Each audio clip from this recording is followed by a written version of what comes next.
ஓம் சைராம், ஜெய் சைராம். என் அன்பின் பிரியமே, மனிதனாக பிறந்துவிட்ட அனைவரும் வாழும் காலத்தில் கண்டிப்பாக ஒரு 5 கடன்களையும் தீர்க்க வேண்டும். இந்த கடன்களை தீர்ப்பது என்பது மிக மிக அவசியமானது. ஷீரடி சாய்பாபாவை பார்க்க வரும் ஒவ்வொரு பக்தர்களும் அவரிடம் ஒவ்வொரு விதமாக நடந்து கொள்வார்கள். பெரும்பாலானவர்கள் தங்களது குறைகளையும் பிரச்சனைகளையும் பாபாவிடம் சொல்லி ஆறுதல் தேடிக்கொள்வார்கள். தன்னை நாடி வரும் பக்தர்களை பார்த்ததுமே பாபாவுக்கு எல்லாமே தெரிந்துவிடும். அந்த பக்தர் யார், எதற்காக ஷீரடிக்கு வந்திருக்கிறார், அவருக்கு என்ன சொல்ல வேண்டும், அவர் மூலம் மற்ற பக்தர்களுக்கு ஏதேனும் உபதேசம் சொல்ல முடியுமா என்பதையெல்லாம் ஓரிரு நிமிடங்களில் பாபா முடிவு செய்து விடுவார். அதற்கு ஏற்ப அவரது உபதேசங்கள் இருக்கும். அந்த உபதேசங்கள் தான் பாபா காட்டிய பாதை. ஒரு நாள் பணக்காரர் ஒருவர் மூலம் பாபா ஒவ்வொருவருக்கும் 5 கடன்கள் இருப்பதை தெள்ள தெளிவாக உணர்த்தினார். அந்த பணக்காரர் பாபாவிடம் வந்ததும் அழுது புலம்பினார். பாபாவிடம் அவர் சொன்னது, பாபா, நான் வாழ்க்கையில் மிகவும் கஷ்டப்படுகிறேன். இதுவரை நான் செய்து வந்த தொழில்கள் எல்லாமே நஷ்டமடைந்து விட்டன. என்னிடம் கையில் போதுமான பணம் இல்லை. இதனால் என்னை யாருமே மதிப்பது இல்லை. என் மனைவி தேவையில்லாமல் என்னிடம் அடிக்கடி சண்டை போடுகிறாள். மகன்கள் என்னை ஒரு பொருட்டாக கூட நினைப்பதில்லை. அவர்களை பொறுத்தவரை நான் அவர்களுக்கு ஒரு சுமையாக மாறிவிட்டேன். வயதான காலத்தில் நான் ஏன் இப்படி கஷ்டப்படுகிறேன்? இந்த சூழ்நிலையில் நோயும் என்னை வாட்டி வதைக்கிறது. உறவுகளும் வெறுக்கும் நிலையில் நான் என்ன செய்ய வேண்டும் பாபா? எனக்கு ஒரு நல்ல வழியை காட்டுங்கள் என்றார் அந்த பணக்காரர். இவ்வாறு அந்த பணக்காரர் சொன்னதும் பாபா சத்தமாக சிரித்தார். சரி, வேறு என்ன பிரச்சனை சொல் என்றார். அதற்கு அந்த பணக்காரர் வேறு என்ன சொல்வது என்று திணறியபடி நின்று கொண்டிருந்தார். உடனே பாபா அவரை பார்த்து, உனது கடமைகளை நீ சரிவர செய்து வருகிறாயா என்று கேட்டார். அதற்கு அந்த பணக்காரரால் சரியான பதில் சொல்ல முடியவில்லை. மெல்லிய குரலில், ஆமாம், எனது கடமைகளை தினசரி செய்கிறேனே என்றார். இதை கேட்டதும் மீண்டும் சிரித்தார் பாபா. இல்லை, நீங்கள் சொல்வது வாழ்க்கை கடமையை, நான் சொல்வது வாழும் கடமையை என்றார். பாபாவை சுற்றி இருந்தவர்கள் ஒன்றும் புரியாமல் ஒருவரை ஒருவர் பார்த்து கொண்டனர். இதை கவனித்த சாய்பாபா அவர்கள் அனைவரும் தெளிவு பெறும் வகையில் நீண்ட விளக்கம் ஒன்றை அளித்தார். நாம் ஒவ்வொருவரும் கடைபிடிக்க வேண்டிய விளக்கம் அது. இதோ பாபாவின் அந்த விளக்கம். உலகில் பிறந்த ஒவ்வொருவருக்கும் 5 விதமான கடன்கள் உள்ளன. மனிதனாக பிறந்துவிட்ட அனைவரும் இந்த 5 கடன்களையும் வாழும் காலத்தில் கண்டிப்பாக தீர்க்க வேண்டும். இந்த கடன்களை தீர்ப்பது என்பது மிக மிக அவசியமானது, கட்டாயமானதும் கூட. இந்த கடன்களை தீர்ப்பதை ஒவ்வொருவரும் வாழ்வில் முக்கிய கடமையாக கொள்ள வேண்டும். அந்த வகையில் நாம் எல்லோருமே இந்த உலகில் கடன்காரர்களாகத்தான் பிறந்திருக்கின்றோம். கடன்காரர்களாகவே வாழ்ந்து கொண்டிருக்கின்றோம். ஆனால் அந்த கடன்களை நிவர்த்தி செய்யாமல் நாம் நமது வாழ்க்கையை முடித்து கொள்ளக்கூடாது. அந்த 5 கடன்கள் என்ன தெரியுமா? பித்ரு கடன், ரிஷி கடன், பூத கடன், நரக்கடன், தேவ கடன். பித்ரு கடன் என்ன என்பதை முதலில் பார்க்கலாம். நம் குடும்பத்தில் வாழ்ந்து மறைந்த முன்னோர்களைத்தான் பித்ருக்கள் என்று அழைக்கின்றோம். அவர்களை நாம் மறக்காமல் வழிபட வேண்டும். அவர்கள் நினைவிலேயே வாழ வேண்டும்.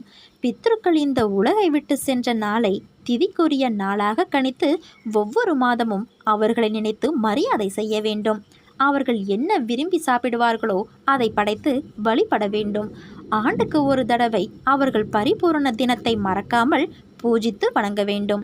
அன்றைய தினம் நிறைய தானங்கள் செய்து பித்ருக்களை மேம்படுத்த வேண்டும். அப்படி செய்தால்தான் பித்ருக்களின் ஆசியை நாம் பெற முடியும். பித்ருக்கள் நமது வழிகாட்டிகள்.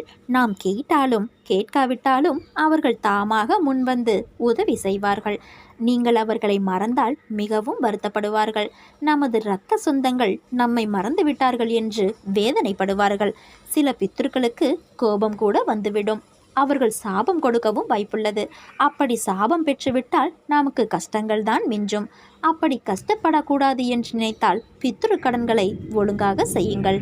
பித்ருக்களை நினைத்தால் வாழ்க்கையில் முன்னேறலாம். இதை எப்போதும் மனதில் கொள்ளுங்கள். 2வது, ரிஷி கடன். ஒவ்வொருவரின் குடும்பத்துக்கும் குலம் கோத்திரம் என்று ஒன்று உண்டு. அந்த குலம் கோத்திரத்துக்கு என்று சில விஷயங்களை வரையறுத்துள்ளனர். குறிப்பாக ஒவ்வொரு கோத்திரத்துக்கும் ஒரு குலதெய்வம் இருப்பர்.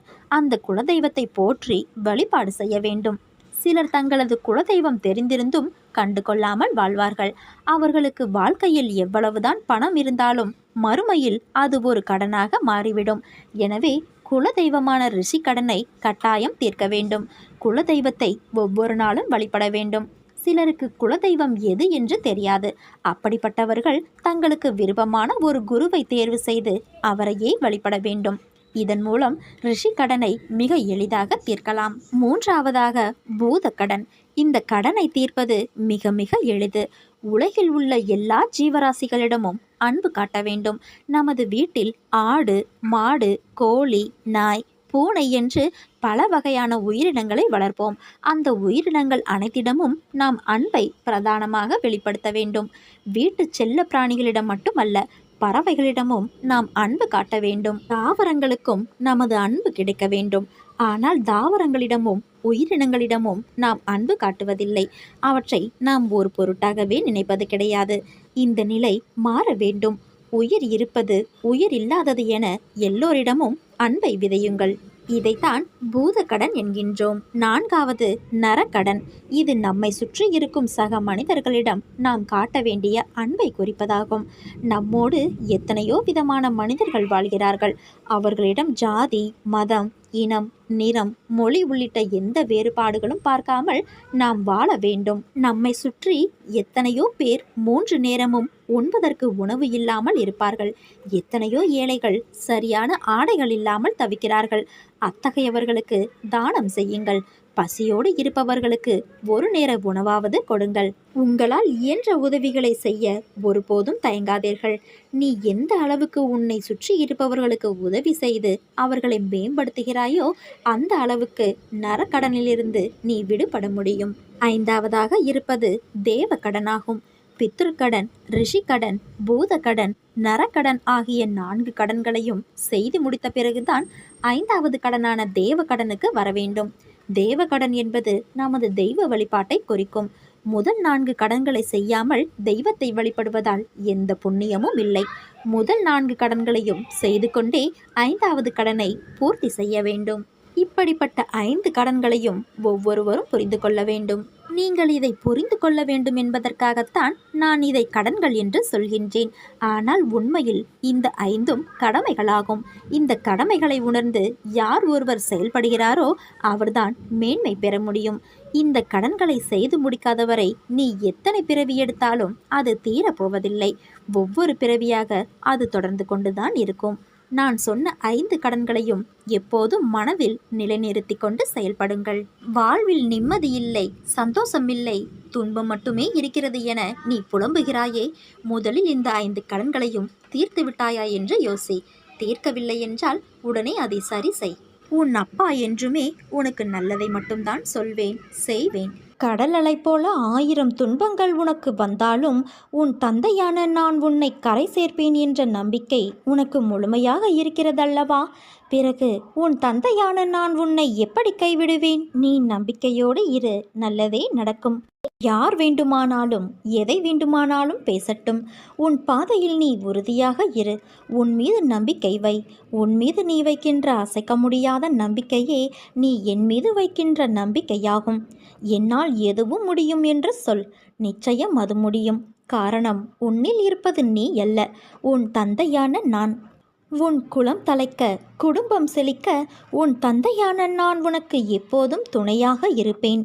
தான் என்ற அகம்பாவத்தை விடுத்து கருணை, மன்னிக்கும் தன்மை, சேவை மனப்பான்மை, அகிம்சை போன்ற தெய்வீக குணங்களை ஒருவர் தமக்குள் கொண்டு வர முடிந்தால் உன் தந்தையான நான் உன்னுடனேயே இருந்து உன்னை வழிநடத்தி அழைத்துச் செல்வேன்.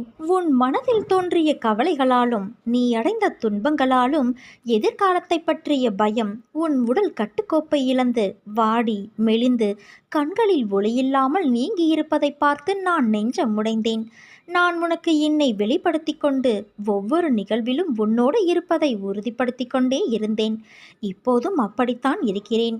ஆனால் என்னை காணவில்லை என்றும் உன்னை கைவிட்டு எங்கோ மறைந்து கொண்டேன் என்றும் மனதிற்குள் நினைத்து கொண்டு என் மீது நீ வெறுப்பு காட்டுகிறாய். நீ என்னை பற்றி நினைத்து கொண்டு இருக்கும் அதே வேளையில் நீ சற்றும் எதிர்பாராமல் உன் முன்னால் வந்து நிற்கும் எந்த வண்டியிலாவது என் சித்திர ரூபத்தை கண்டுவிட்ட மகிழ்ச்சியை நீ எப்படியெல்லாம் கொண்டாடி மகிழ்வாய்? அப்படிப்பட்ட நீயா இன்று இந்த நிலைமையில் இருப்பது? உன்னை நான் இந்த கோலத்திலா பார்க்க வேண்டும்? என் மனம் உடைகிறது குழந்தையே. சாதுக்கள் மூலமாகவும் ஞானிகளின் மூலமாகவும் மனதை இலகுவாக்கிக்கொள், சமநிலைப்படுத்து, பற்று நீக்கு என்றெல்லாம் எடுத்துச் சொன்னேன். ஆனால் நீயோ அதை காது கொடுத்தும் கேட்கவில்லை. நீ தாழ்ந்திருந்த போது உன்னை நான் காப்பாற்றினேன். நீ என்னை உதாசீனப்படுத்தவில்லை. உன்னையும் உன்னை சார்ந்தவர்களையும் உயர்வாக வைத்து காத்தேன். நான் இன்னொருவர் ரூபத்திலும் இருப்பேன் என்பதை உணர்ந்து பிறரை உன் நாவினால் புண்படுத்தாமல் இருந்தாய். ஆனால் சமீப காலமாக நீ எப்போதும் சண்டை போடுகிறாய். நீ கவலைப்படாதே குழந்தையே. யாரிடமும் எதற்காகவும் கோபத்தை மட்டும் காட்டிவிடாதே. உன்னோடு உன் தந்தையான நான் இருக்கிறேன். உன்னை எந்த தீமையும் தீண்டவிடாமல் நான் பார்த்து கொள்வேன். என் குழந்தைகளை நான் ஒருபோதும் எந்த சூழலிலும் கைவிட மாட்டேன். தேவர்களும் பிறப்பெடுக்க விரும்பும் மானிட பிறப்பில் செய்வதற்கு எத்தனையோ இருக்கிறது. ஆனால் இது தெரியாமல் மாயையில் திளைத்து பொறாமை, கோபம், துவேஷம், உதாசீனப்படுத்துதல் போன்ற செயல்களில் நாம் உழன்று கொண்டு இருக்கிறோம். எதற்காக இந்த மனித ஜென்மம் எடுத்திருக்கிறோம் என்று நீ அடிக்கடி புலம்புகிறாயல்லவா? பல வகையில் வழி தவறி ஓடும் மனதை என் மீது வைத்து கவலையில்லாமல் நீ இரு. வழி தவறிய உன் மனதை எனக்கு அர்ப்பணம் செய்ய வேண்டும் என்றால் முதலில் உன் மனதை நீயே கட்டுப்படுத்தி அதற்கு பிறகு எனக்கு அர்ப்பணம் செய்ய வேண்டும். உன் மனதை கட்டுப்படுத்த வேண்டும் என்றால் அது பூரண விசுவாசத்தோடு செய்யப்படும் பூஜை, பஜனை, பாராயணம், சத்சங்கம் மூலமாக மட்டுமே முடியும். கலியுகத்தில் நாமஸ்மரணை மட்டும் போதும் என்கிறேன் நான். கண்மூடித்தனமாக இல்லாமல் என் பக்தர்களாக இருக்கிறீர்கள் என்பதை நினைத்து கவனத்தோடு மனதை ஒருமுகப்படுத்தி கொண்டு என் நாமத்தை ஸ்மரணை செய்தால் அது போதும் உனக்கு. நடக்கட்டும், என் தந்தையை நான் நம்புகிறேன் என்கிறாய் நீ. ஆனால் நானோ நீ நம்பினால் நடக்கும் என்பதை உனக்கு உறுதியாக சொல்கிறேன். நான் தரும் அருளானது அக்ஷய பாத்திரத்திலிருந்து அள்ள அள்ள குறையாதது போன்றதாக இருக்கும். நீ என்னிடம் வைக்கும் நம்பிக்கையே உனக்கான உயர்வினை தரும். வாழ்வில் எதையெல்லாம் நிரந்தரம் என நீ நினைத்து கொண்டு இருந்தாயோ அவையெல்லாம் நிதர்சனமில்லாத பொய்கள் என்பதை புரிந்து கொள்ளவே சோதனைகள் தரப்பட்டன. யாரை நம்பி உன் உடைமைகளை ஜாமீன் கொடுத்தாயோ அவர்கள் உண்மையில்லாதவர்கள் என்பதை உணர்த்தவே பிரச்சனையில் உன்னை நான் சிக்க வைக்க அனுமதித்தேன். அடுத்தவர்களால் உனக்கு ஒருபோதும் நன்மை இல்லை என்பதை உணர்த்தவே அவர்களின் சுயரூபத்தை உனக்கு நான் வெளிப்படுத்தினேன். ஆனால் நீயோ வெகுளியாக இருந்துவிட்டாய். உனது அன்பு குணத்தை, அப்பாவித்தனத்தை அவர்கள் பயன்படுத்தி கொண்டார்கள். பொருளையும் நம்பிக்கையையும் நீ இழந்து விட்டாய். அவமானமும் பட்டாய். ஆனால் அந்த கெட்ட காலங்களை நீ நினைத்து கூட பார்க்காதே. அவையெல்லாம் பஞ்சுமெத்தையில் உனக்காக வைக்கப்பட்ட முட்களைப் போல குத்தி கொண்டு இருந்தவை. இனி வருவது எல்லாமே உனக்கு வசந்த காலங்கள். இதோ நான் உன் வலது கையை பிடித்து தூக்கி நிறுத்தினேன். இந்த உலகில் என்னை விட உனக்கு உண்மையான உறவுகள் யாரும் இல்லை என்பதை நீ புரிந்து கொள்ள வேண்டும் என்பதற்காக பொய்யான உறவுகளை உன்னிடமிருந்து நான் விலக்கி வைத்தேன். என் குழந்தை ஆனந்தமாக இருக்க வேண்டும் என்பதற்காக செய்தேன். ஆனந்தமே பிரம்மம் என்பதை நீ உணர்ந்து கொள்வதற்காக செய்தேன். ஆனந்தம் என்பது மனம் மகிழ்ச்சியாக இருக்கும்போது வருகிறது. மன மகிழ்ச்சி எப்போது வருகிறது தெரியுமா? உன் கோரிக்கைகள் அனைத்தும் நிறைவேறிய பிறகு வருகிறது. அதனால் உன் கோரிக்கைகளை எல்லாம் நிறைவேற்றி உன்னை ஆனந்தமாக வைத்துக்கொள்ளவே இவ்வளவு நேரமும் உன் தந்தையான நான் முயன்று கொண்டு இருக்கிறேன். வாழும் நாட்கள் எப்படி இருக்க வேண்டும் என்று என்றைக்காவது நீ யோசித்து இருக்கிறாயா? அப்படி நீ யோசிக்க ஆரம்பித்தால் உன் வாழ்க்கையில் வெறுப்பையும் வெறுமையையும் உணர்ந்திருக்க மாட்டாய். வாழ்க்கையில் நினைத்ததையெல்லாம் கிடைத்துவிட்டால் உன் வாழ்க்கையின் சுவை எப்படி இருக்கும் என்று யோசித்துப்பார். நீ நினைப்பவையெல்லாம் நல்லதும் இருக்கும், கெட்டதும் இருக்கும். அவைகள் எல்லாம் உன் வசம் கிடைத்தால் நீ திருப்தி அடைவாய். ஆனால் உன்னை சுற்றியுள்ளவர்களுக்கு அது பாதகமாக இருக்கும் என்ற யோசனையே உனக்கு வராது. நீ என்று உன் விருப்பங்கள், உன் கனவு, உன் ஆசை, லட்சியம் என்று வாழ்ந்தால் சுயநலமாய் நீ மட்டும்தான் உன் வாழ்க்கையில் ஒத்தையாக இருப்பாய். ஓசையில்லாத இசைக்கருவி போல. முதலில் ஏன் இப்படி என்னை படைத்துள்ளீர்கள் என்று என்னிடம் நீ முறையிடுவதை நிறுத்து. உன்னிடம் நிறைய திறமைகள் உள்ளது, ஆனால் அதை செயல்படுத்த தெரியவில்லை. வாழ்க்கையில் உள்ள கஷ்டம் என்ற ஒன்றையே நினைத்து அதில் தேங்கி நின்று முன்னேறாமல் சோம்பேறியாக இருந்தால் வாழ்க்கையில் நீ நின்று கொண்டேதான் இருப்பாய். நேரங்கள் நிமிடங்கள் போய்கொண்டேதான் இருக்கும்.